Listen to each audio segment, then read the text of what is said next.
আল্লাহু আল্লাহু আল্লাহ। যারা নামাজ পড়েছে তাদের দল আলাদা, যারা নামাজ বুঝেছে তাদের দল আলাদা। শর্টকাটে বললে বুঝতে পারবেন, নামাজ ফরজ সবাই জানে, 5 বার মসজিদের মুয়াজ্জিনে ডাকে, একজনও যায় না, এগুলা হচ্ছে নামাজ পড়নেওয়ালা। আর যারা নামাজ বুঝতে পেরেছে, 5 ওয়াক্ত ফরজ তো পড়েছে, সুযোগ পাইলেই নফল নামাজ, সুযোগ পাইলে ঘুম থেকে উঠে নফল নামাজ। যারা নামাজ বুঝতে পেরেছে সবাই ঘুম গিয়ে, সবাই যখন ঘুমন্ত, উনি দাঁড়িয়ে নামাজে দাঁড়ায় গেল, 1 রাকাত 2 রাকাত 4 রাকাত 12 রাকাত 20 রাকাত 30 রাকাত, এমন অনেকে আছে সারা রাত নফল নামাজ, সারা রাত নফল নামাজ, সারা রাত নফল নামাজ, টানলেও যায় না, টানলেও উঠে না।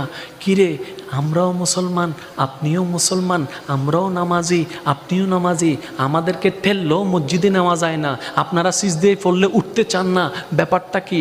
ওনারা উত্তর দেয়, তোমরা নামাজ শিখেছ, তোমরা শিকার দলে, আমরা বুঝার দলে। আমরা বুঝতে পেরেছি বলেই তো বুঝতে পারলাম সিজদার মর্ম কাকে বলে, রুকুর মর্ম কাকে বলে, বুঝতে পেরেছি বলেই তো যখন রুকুতের মধ্যে গিয়ে যখন বলি সুবহান রাব্বিয়াল আযীম, অন্তরটা শীতল হয়ে যায়। সিজদার মধ্যে যখন গিয়ে বলি সুবহান রাব্বিয়াল আলা, অন্তরটা প্রশান্তি হয়ে যায়। আমরা বললাম আমরা তো জীবনে বুঝলাম না, বলে যে সেজন্যই তো তোমরা একটু ইমাম সাহেব যদি দেরি করে পিছন থেকে কাশি দিয়ে মিসকল মারা শুরু করে দাও। যখন খতমে তারাবি পড়া শুরু করে তখন অনেক সময় তোমরা ইমাম সাহেবকে খতমে তারাবিতে লাগাইয়া তোমরা বাহিরে দাঁড়ায় বাতাস খাওয়া শুরু করো। ইমাম রুকুতে যাওয়ার আগে তোমরা যাই আবার নিয়ত বাঁধো, কারণ তোমরা নামাজ বুঝো নাই। যদি নামাজ বুঝতে পারতা, সিজদা থেকে মাথা তুলতা না, আর রবকে বারবার বলতা মওলা মৃত্যু তো একদিন আছে, মওলা এমন সময় মৃত্যু দিও যেন আমার কপালটা তোমার দরবারে সিজদায় থাকে, জবানে সুবহান রাব্বিয়াল আলা থাকে। মনে রাখবেন, শিখতে যাইতে হয় আলেমের কাছে, বুঝতে যাইতে হয় ওলির কাছে, নয় সুবহানাল্লাহ আরো জোরে রহমতুল্লাহ। শিখতু জমফরি বুদে আলেমের হাসে, বুঝতু জমফরি বুদে। মনে রাখবেন, ওলির সাথে বক্ত মুরিদের একটাই কানেকশন, সেটা হচ্ছে দিলের কানেকশন। আর একটু জোরে বলেন না, দিলের কানেকশন।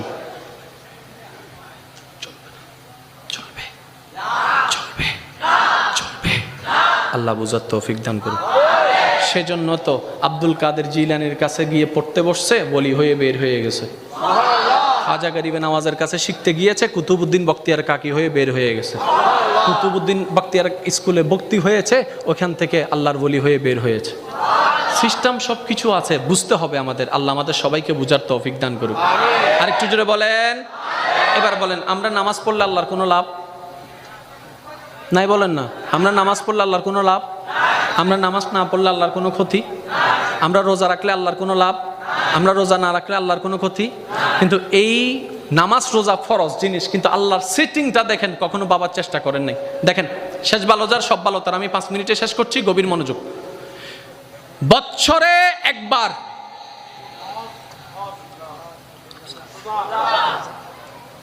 বছরে একবার, জীবনে একবার হজ ফরজ, কিন্তু জীবনে একবার। যাকাত ফরজ, বছরে একবার। রোজা ফরজ, বছরে একবার। নামাজ ফরজ, 6 মাসে একবার। দৈনিক কখনো কি ভেবেছেন হজ ফরজ 6 মাসে দেয় নাই, জীবনে একবার। যাকাত ফরজ 3 মাসে দেয় নাই, বছরে একবার। নামাজের মধ্যে এমন আছে কি যেটার কারণে প্রত্যেক দিন দিল? আরেকটু সহজ করি, দুপুর থেকে জোহর থেকে আসর মাঝখানে সময়, জোরে বলেন, জোহর থেকে আসর মাঝখানে সময়, আসর থেকে মাগরিব মাঝখানে সময়, মাগরিব থেকে এশা মাঝখানে সময়, এশা থেকে ফজর, ফজর থেকে জোহর। মাওলা জোহর আসর মাগরিবের সময় তুমি সংক্ষিপ্ত দিলা, ফজর থেকে জোহর লম্বা দিলা কেন? এশা থেকে ফজর লম্বা দিনা কেন? মাওলা বলে যে আমার দেওয়ার মধ্যেও কারণ আছে, কারণগুলা খুঁজে বের করতেই নামাজে মজা পাবি। সুবহান। আরেকটু সহজ করার চেষ্টা করছি। জোর নাকি বেজোর আমরা সবাই জানি। এক, আই বম মারি দিম দা ওয়াজিবে জোর হইলে আরো জোর হন। এক, 2 3 4। তাহলে জোর কারে বলে জানি, বেজোর কারে বলে সেটাও জানি। এবার একটু খেয়াল করবেন, ফজরের নামাজ, জোরে বলেন ফজরের নামাজ, জোর, ফজরের নামাজ, জোহরের নামাজ, আসরের নামাজ, এশারের নামাজ, মাগরিবের নামাজ।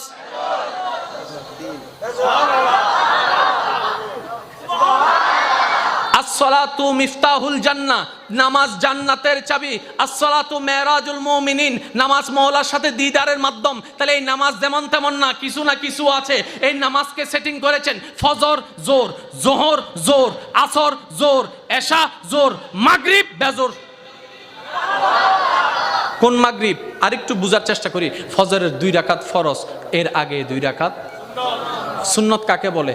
এক কথা বুঝেন, যে হুকুমের সাথে আল্লাহর সম্পর্ক এটা ফরজ, যে হুকুম কাজের সাথে নবীর সম্পর্ক এটা সুন্নত। এক কথা বুঝেন, ফরজ মানি আল্লাহর, সুন্নত মানি নবীর।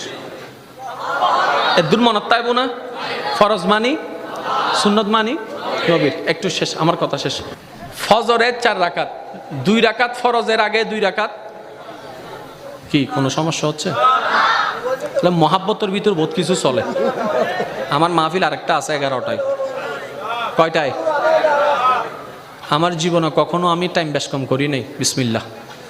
আমার বাবাজান দরবারে বাড়িয়া শরীফের সাজ্জাদা নসীন মুজাহিদে দিনে মিল্লত আল্লামা মুফতি শাহ সুফি সৈয়দ শামসুদ্দোহা বারি বাবাজান কেবলা একটা আদেশ দিয়েছেন, বাবা ওয়াদা করলে রক্ষা করবা, ওয়াদা করলে রক্ষা করবা।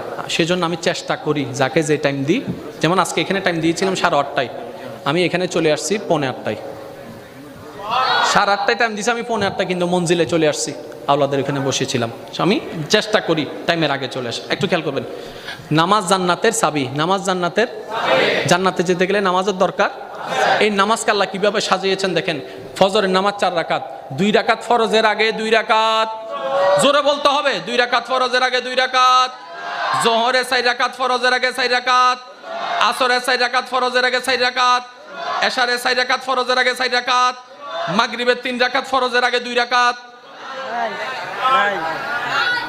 কোনটাতে সুন্নত নাই? এই মাগরিব কোনটা? মৌলা সার্গ জোর, উগ্র বেজুর, ইবেতে সুন্নত নাই। ব্যাপার কি? হয়তো তো আগে শোনা আর কেন জোরে না হদ দে। তো পড়নে वाला আলাদা, বুঝনে वाला আলাদা। नमाज में क्या मजा, सजदे में सर झुका के तो देख। সব রোগের কমপক্ষে কিছু না কিছু ওষুধ আছে, কিন্তু একটা রোগের ওষুধ নাই। ই বলদি মন রোগ। ওই সাইও মাঝে মধ্যে ওই বিড়ি সুত্তি লেগে বই দেয়, কি দে তুত্তন বানানোলার।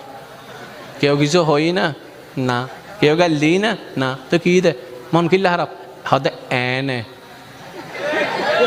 কেন এবার লিতে লইয়ে ডাক্তার হাসে গিয়ে, ও ডাক্তার আর বন্ধু তো শেষ, কি দে ক্যান্সার হদে না, ডায়াবেটিস না, প্রেশার না, ওই দেখি হদে মন খারাপ ওগো ওষুধ তাইলে দাও না। ডাক্তার ইতারে সুন্দর করে ওষুধগুলো লেহি দেওয়ার পর ফার্মেসিত গিয়ে ফার্মেসিত ওষুধ দিবে, কিনে আনার পরে ইতারা হাবানোর পর যদি শুধু 24 ঘন্টা গুমজাত দেয় যার তিতা আবার গিয়ে ডাক্তার হাসে, ও ডাক্তার তোমারও হয়তো মন বালা করিবে ওষুধ দিবে, তুই তো গুমুর ওষুধ দিতে না। হদে ওষুধ দিবে তাইলে তুই আনা দে। হ্যাঁ বললো প্রত্যেকদিন হচ্ছে চলো, তার নিজের মনোবালা নাই, ওষুধ দিবে তাইলে আনে দে তুই মাতো না তো গুমুর ওষুধ কা দিলে হয়তো সালাকি করে দিয়ে দি। হতে কেন হয়তো গুম গেলে টেনশন লাগে না, হতে না এতালে দিয়ে দি। গুম গেলে আর হনো মন খারাপ আছে না। তাহলে বিজ্ঞান সমস্ত রোগের ওষুধ বের করলো, মন ভালো করার কোনো ওষুধ বের করতে পারে নাই। একবার ইসলাম নামক ওই ফার্মেসিতে আসেন, নবী মুস্তাফার ডাক্তারখানায় আছেন, নবী বলবে কোরআন তেলাওয়াত শুরু করে দাও, মনে প্রশান্তি হয়ে যাবে। নামাজ পড়া শুরু করে দাও, মনে প্রশান্তি হয়ে যাবে। সিজদার মধ্যে মাথা ঝুঁকাই দাও, অন্তর প্রশান্তি হয়ে যাবে। সুবহান আলা বিযিক্রিল্লাহ তাতমাইন্নুল কুলুব। এবার আসেন, আমি একটা অনুরোধ করব। মন খারাপ হলে অনেকে গান শুনেন, এমন করেন তেমন করেন, কত কিছুই তো করছেন। আমি ছোট্ট ভাইয়ের একটা আবদার রাখবেন, মাঝে মধ্যে মন খারাপ হলে কিচ্ছু করার দরকার নেই, শুধু যাই নামাজটা বিছাইয়া ডাইরেক্ট এমনি শুধু সিজদায় চলে যাবেন, কিচ্ছু পড়ার দরকার নেই, শুধু চোখটা বন্ধ করে রাখবেন, সিজদায় পড়ে থাকবেন।